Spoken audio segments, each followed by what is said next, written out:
दोस्तों जोबन सदा डी जो असो चैनल है उन भलीकार। दोस्तों अज असी मरूम मोहम्मद जुमन जो कलाम बुधाईंदासीं।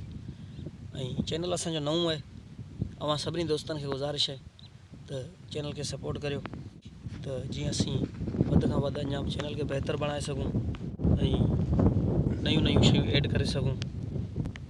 दोस्तों सिंध तमाम सोहनी ऐं सुहारी कदीम प्यारी सिंध है जेका पूरी दुनिया के अंदर मशहूर रही है सकाफत के एतबार से। मगर अज असी ॾिसूं पिया तो जो नओं कल्चर है, जो नओं दौर जदीद दौर है, उन जे अंदर काफ़ी सारियूं शयूं जेके असांजो अनमोल शयूं हुयूं, जेके असासो हुयूं सिंधी क़ौम जूं, सिंधी ॿोलीअ जूं ऐं सिंध जूं, उन्हनि खे असां इग्नोर करे ऐं उन्हनि खां असीं पासीरा थी चुका आहियूं।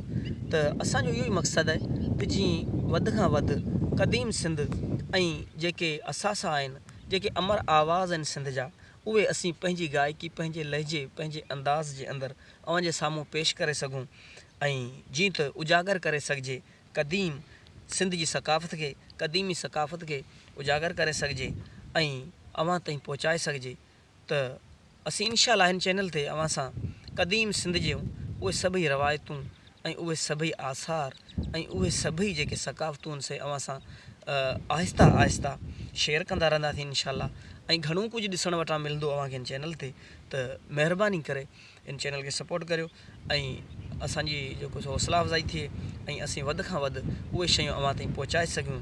ऐं काफ़ी अहिड़ा ॿिया बि अमर आवाज़ आहिनि जेके असीं अवां ताईं पहुचाइणु चाहियूं था, जेके आहिस्ता आहिस्ता अवां ताईं पहुचंदा ऐं पोइ अवीं वाकई सुञाणींदा उन्हनि आवाज़नि खे त ऐं उन्हनि शख़्सियतनि खे त वाकई ही क़दीम सिंध जूं या असांजे जेको कुझु ॾींहुं पुराणो गुज़िरियल दौर जेको खणी 10 साल पोइते हुजे मगर अॼु खां काफ़ी बहितर अव्हांखे नज़र ईंदो त वाकई ही उहे शयूं जेके असीं विसारे चुका आहियूं, वाकई ही उहे ई असांजा असास आहिनि जिन खे असीं नज़रअंदाज़ करे चुका आहियूं।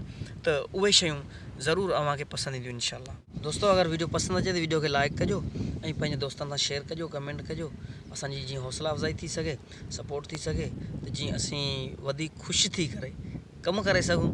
ऐं जेकॾहिं सपोर्ट नथी थिए त पोइ माण्हू जी दिलि बि नथी चवे कमु करण ते, ऐं जे मां कॾहिं माण्हू कमु करे बि थो तॾहिं बि उन लेवल जो कमु नथो थी। सो अवां सभिनी दोस्तनि खे गुज़ारिश है सपोर्ट करियो। हाज़िर ख़िदमत है कलाम मोहम्मद जुमन जो।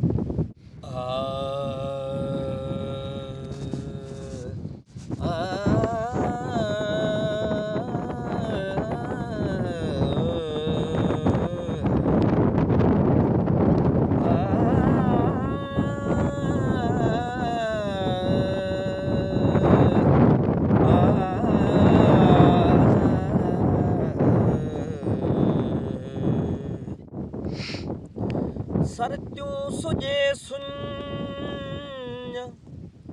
सरत्यूं सुजे सुन, मतां का मूसी हले, पानी न है पंध घणो, अॻियां राहो रुगी रुन, मतां मरी उञ, काॾे पारा तो पिरीअ खे,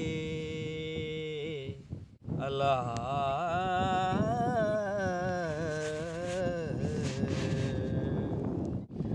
कंदी सा कीअं करार, कंदी सा कीअं करार, जेॾियूं जंहिंजो जीअड़ो जतन सी, जेॾियूं जंहिंजो जीअड़ो जतन सी, कंदी सा कीअं करार, जेॾियूं जंहिंजो जीअड़ो जतन सी, हो जेॾियूं जंहिंजो जीअड़ो जतन सी, कंदी सा कीअं करार।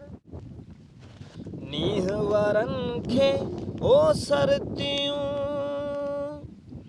नीह वारनि खे ओ सरतियूं, वेझो आहे वणकार,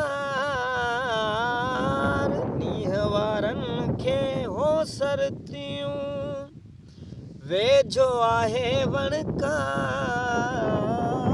जेॾियूं जंहिंजो जीअड़ो जतन सी, हो जेॾियूं जंहिंजो जीअड़ो जतन सी, कंदी सा कीअं करार जेॾियूं जंहिंजो जीअड़ो जतन सी हो जेॾियूं जंहिंजो जीअड़ो जतन सी कंदी सा कीअं करार। वीडियो खे लाइक कजो जे पसंदि अचे, चैनल खे सब्सक्राइब कजो ऐं पंहिंजे दोस्तनि सां शेयर कजो। अल्लाह ताला तव्हांखे ख़ुशि रखे। अल्लाह ने के